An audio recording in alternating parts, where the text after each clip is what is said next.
इस संसार में बहुत चालाक लोग हैं। आपके आने वाला पीढ़ी को आज भी आपको गुलाम बनाना चाहता है साथियों।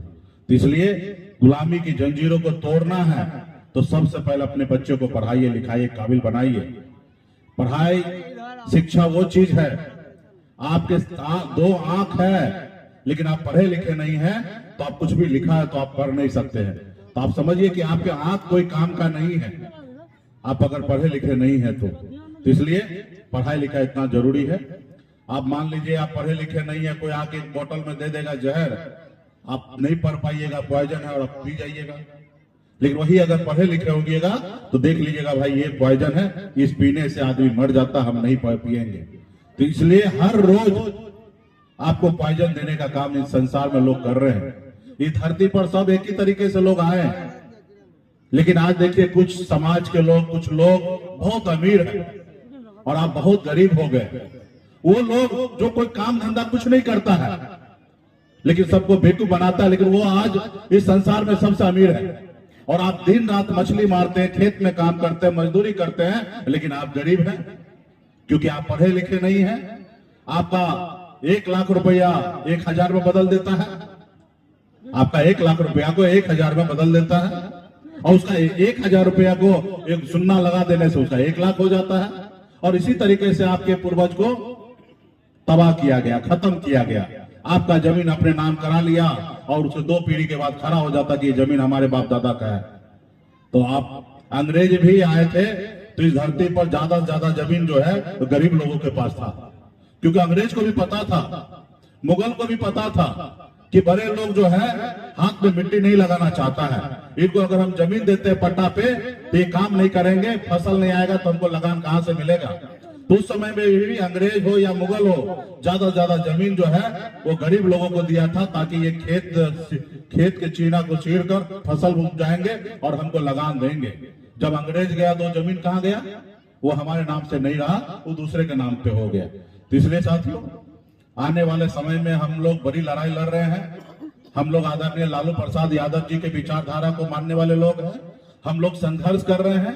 आप कल्पना कीजिए कि बाबा साहब भीमराव अंबेडकर अगर हमारे दलित भाई के लिए अगर आरक्षण का व्यवस्था नहीं करता संविधान में तो आज इस संसार में हमारे दलित भाई का क्या हाल होता। आज हमारे पूर्वज लड़ाई नहीं लड़ते, बीपी मंडल जी के साथ मिलकर लड़ाई नहीं लड़ते, लालू जी हो या पासवान जी हो, तमाम हमारे पूर्वज, तो ओबीसी का आरक्षण नहीं होता। और जब आरक्षण नहीं होता तो आज मुखिया आपको गांव में ढूंढते डिबिया लेके तो आपका पिछड़ा का बेटा आपको मुखिया नजर नहीं आता।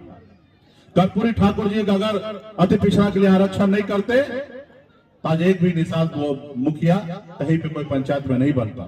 आज आपके पूर्वज ने संघर्ष किया जिसके दम पर आज सीना उठा के आप चल रहे हैं। अगर लालू प्रसाद यादव जी लड़ाई नहीं लड़ते 90 के समय में तो एक निषाद मल्ला का बेटा भी सीना तान के आगे नहीं आपके सामने में खड़ा होता। आपके बाप दादा को चप्पल पहन के अपने से आगे से गुजरने के लिए नहीं दिया जाता था। आपके पूर्वज के हाथ से पानी लोग नहीं पीते थे। ये ऐसे समाज था पहले, लेकिन ये सब चीज से हम दूरी आए हैं संघर्ष के बदौलत। और जब आप संघर्ष आज की अभी भी बाकी है, अभी भी 100% में हम लोग 75% कामयाब हुए हैं, 25% और भी बाकी है। और जब हम कामयाब होंगे तो आज कल्पना कीजिए कि आपके आने वाला पीढ़ी बेहतर जिंदगी जिएगा। साथियों आज मैं आजादी के 77 साल बाद इतनी बड़ी आबादी बिहार में निषाद का रहने के बाद कभी किसी ने लड़ाई लड़ा नहीं। आज बंगाल में निषाद को आरक्षण मिल रहा है, दिल्ली में आरक्षण मिल रहा है एससी का, लेकिन हमको बिहार में नहीं मिल रहा। अगर आज आरक्षण की लड़ाई हमारे पूर्वज लड़ लिए होते तो आज निषाद का बेटा बिहार में कलेक्टर होता। आज 1.5-2 करोड़ की आबादी है बिहार में, एक भी निषाद का बेटा कलेक्टर नहीं है। तो इसलिए साथियों हमारा अधिकार हमको नहीं दिया जा रहा। आज हमने लड़ाई लड़ा, आपने हमें अपना नेता माना, आपने हमें अपना बेटा माना, आपने कहा सनक मल्ला आप आगे बढ़ो, हम तुम्हारे साथ हैं। और हम लड़ाई लड़कर बिहार में पहली बार बिहार को बताया कि मल्ला का बेटा सिर्फ मछली नहीं मारेगा, वो विधायक सांसद भी बना सकता है। वो हमने करके दिखाया। और जब हमने 4 विधायक बनाया 2020 में, अगर हम समर्थन नहीं देते तो बिहार में मुख्यमंत्री नीतीश कुमार नहीं बनते। हमारे समर्थन से बिहार में मुख्यमंत्री बना, लेकिन उसको अच्छा नहीं लगा। वो हमारे पूर्वज को, बाप दादा को गुलाम बना के रखा था, पैरों तले दबा के रखा था। उनको अच्छा नहीं लगा कि एक मुकेश सहनी मंत्री बन गया, 4 विधायक बनाया, कल 40 बनाएगा, कल 100 बनाएगा। इसको रोको, अगर नहीं रोकोगे तो ये जंजीर तोड़कर आगे निकल जाएगा। उन्होंने क्या किया?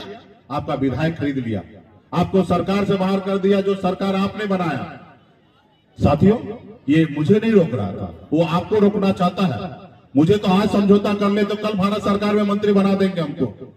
जो हमारे इधर बैग उठाता था, पार्टी में काम करता था, जिसको राजनीति में हम लाए, उसको आज भारत सरकार में मंत्री बना दिया, इसलिए क्योंकि मुकेश सहनी को खत्म करना है।